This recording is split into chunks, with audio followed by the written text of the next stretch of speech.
Så er WeThings badevægten ankommet, og jeg vil lige starte med at fortælle, at den koster 975 kroner, når man omregner til danske kroner. Og den er bestilt direkte på webshoppen på wethings.com og kommer altså fra Frankrig, og det betyder, at der ikke kommer yderligere udgifter, der er ingen told eller noget, når vi er inden for EU. Og den er som sagt kommet i sådan en fin hvid æske her, hvor vi åbner, og der ligger 4 vejledninger. Der er en på fransk og en på spansk, tysk og engelsk. Og der er egentlig ikke så meget at sige til vejledningen her, end at der faktisk bare står her, at man skal gå ind på deres hjemmeside, og så aktivere vægten online.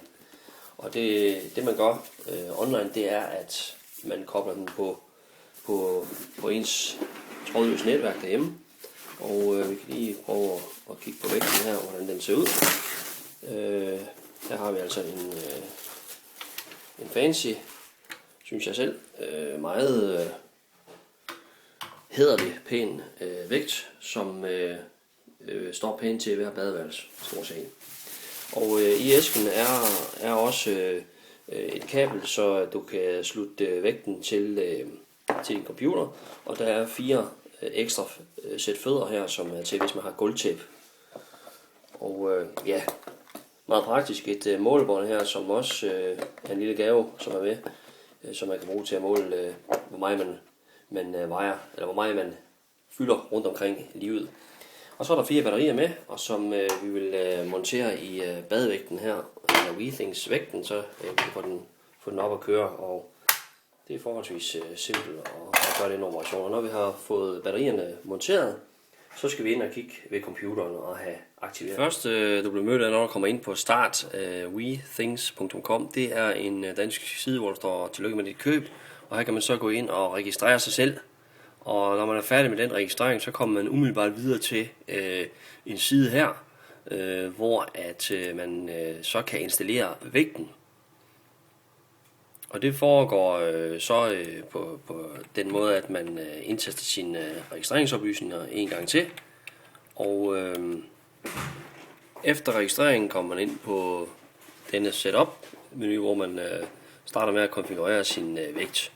Og der skal man have downloadet noget software til Mac'en, som vi starter med at downloade.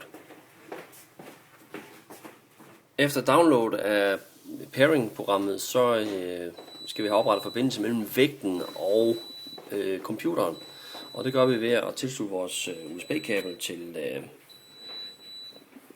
vægten her. Og den skal lige til sådan en lille mini-USB, der lige skal ind i vægten her.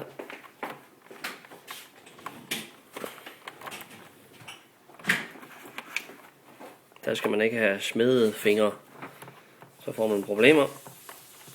Og når vi har fået monteret stikket, så går den i gang med at opdatere softwaren på enheden. Og der er det vigtigt, at man ikke fjerner USB-kabler under processen, ligesom alle andre opdateringer. Og efter at få parret med netværket, så er vægten nu connected til min konto på wethings.com, og jeg kan afmontere kablet her og gøre vægten klar til brug.